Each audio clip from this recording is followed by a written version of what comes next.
Okay, so now for our study guide, we're going to go to the inside, and you might not have these titles written, but we're looking for the very inside, which is probability rules. So if you don't have the inside, so it's like where the fold is, we're going to fill this all out.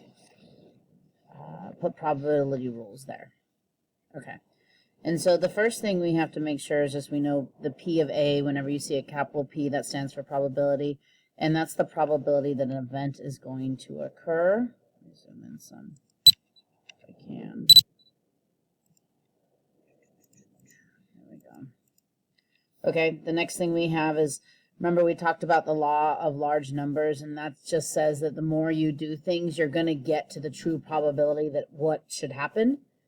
And so if you flip a coin, you're not always going to get 50-50 heads and tails. But if you flip it 100, 1,000, 2,000 times, you should get pretty close to 50-50.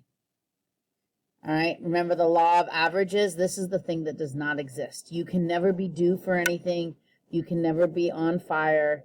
If your shooting percent is 72%, overall your shooting percent is 72%, unless you're doing work and improving. So in the long run of a season, things don't really change. You could be hot, you could be cold, but in the end, your average is going to be 72%.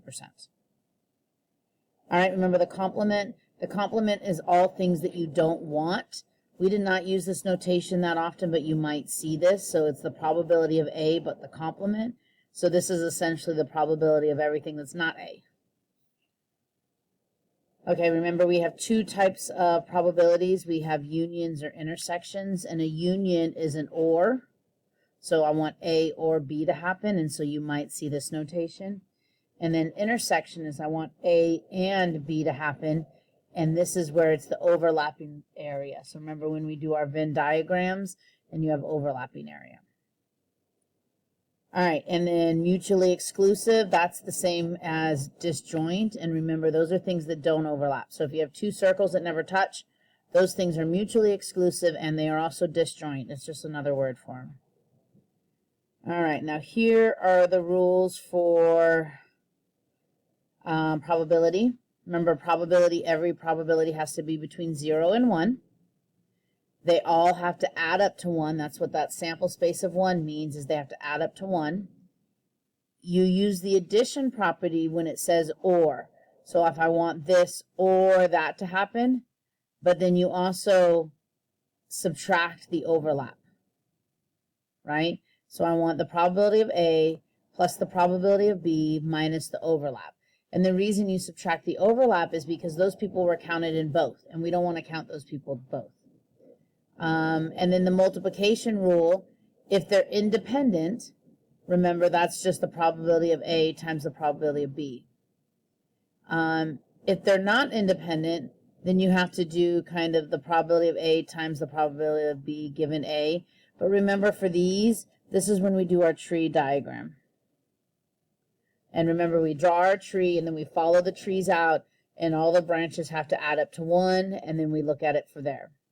One thing I do want to add, if a problem says either, it doesn't mean exclusively. It means either means everything in the circle, all in circles. So it could be the one on the left, the one on the right, or the one that's in the center with both of them.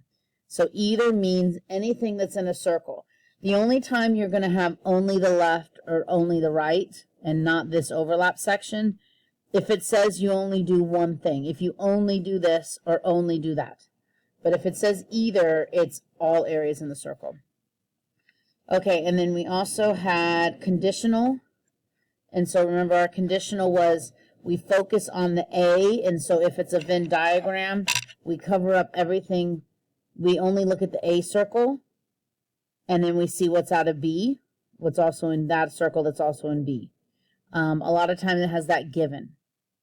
If it was a table, we would cover up and only look at that column or that row in the table, and that's our denominator.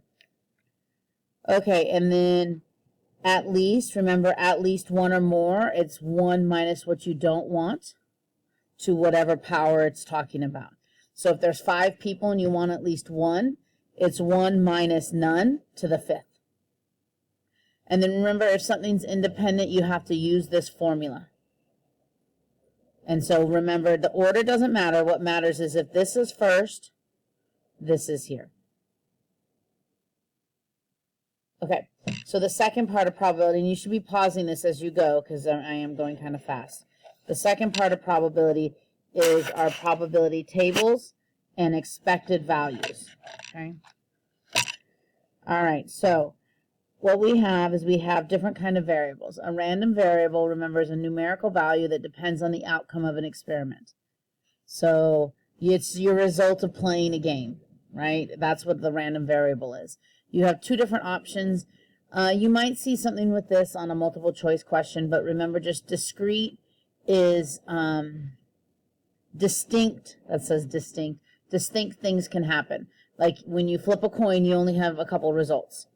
There's only a couple genders.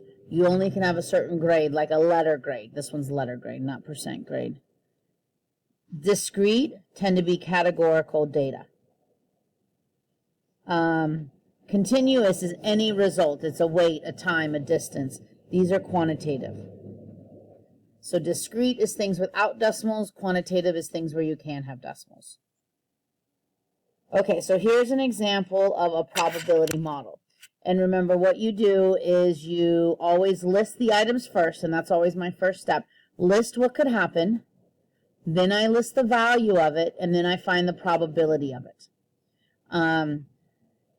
If you have something, remember, where you're playing, it's two people playing against each other, and it's person A versus person B, and whatever person A does affects what person B gets, I would make a table and list out all the options, because that will make it easier for you to find the values and also find the probability. Okay? All right, once you have all your options here, you also need to be careful and read this. Is it talking about, if it's a game with money, is it talking about the money the player gets or the money that the person running the game gets? Because those will have, it's the same number, just different signs. So you have to make sure that you are aware of what the problem's asking. Okay, so remember, once you get those in, you're going to put those in the one var stat. You put your results in L1, and your L2 is your frequency. And then remember, it'll spit out your mean, because anything with a bar on it is your mean. And then for this one, it's the sigma x. The other x doesn't even show up. It doesn't give you an answer, so you know that that's your standard deviation. Okay, let's see what's next. Okay, so then now the last thing is the expected value is the long run average. You never have to show your work for standard deviation, but if it asks you to calculate the expected value, they're expecting you to show it. So to show it for this one, it would be 25 times 1/3 plus 10 times 3. I'm sorry, not third, but 13th, minus 5 times 9/13. So for the expected value, you can find it in the calculator, but you have to show your work. So please remember, for expected value, to show your work. All right, the next thing we had is our shifting and scaling. And so remember, our shifting and scaling, mean just does what it's told, right? Mean will move everywhere. Standard deviation, and measures a spread, only multiply or add. And then remember, when you have multiple things, you have to square them, add them, and then take the square root. And so even if you're subtracting, you're going to add. Okay, so here's a couple examples. So this is telling me x plus 5 means that I've added $5 to the cost of everything. And so if I add $5 to the cost of everything, my new average cost is 35. The spread did not change, though, so my standard deviation is still 5. Here, this one's saying I doubled the cost of everything, okay? And so I doubled the cost, and so this would be 2 times 30, because, again, mean just does what it's told. And for shifting, for scaling, standard deviation does multiply. All right? This one says I tripled the cost, but then I saved $4, but then I dropped off $4. And so, again, mean does everything it's told. For this one, though, standard deviation is just going to multiply. It's not going to add or subtract. All right, and then this one here, this one says I bought one item, and then I bought that item again. So I bought something, and then I bought the same thing. So for mean, it's 30 plus 30. But standard deviation, remember, you have to use this formula. All right, and then the last one, this one is saying I doubled the price and then I subtracted it, which sounds like it stays the same, but it doesn't work out the same with standard deviation. So mean just follows the pattern, but for standard deviation, I have to double it. So I double it inside. I don't know why I have those red. Ignore the red. It should be 2 times 5, and then you square it, plus 5 squared. Because I have to double it first, and so really it's 10 squared plus the other one. And you notice even though it's a minus, you always add. Okay, so I would go online for AP Central and see if you could see some problems like this so that you could practice some of this. You did well with it. I think the hardest thing sometimes was figuring out the values and the probability, but make charts and you should be okay with it.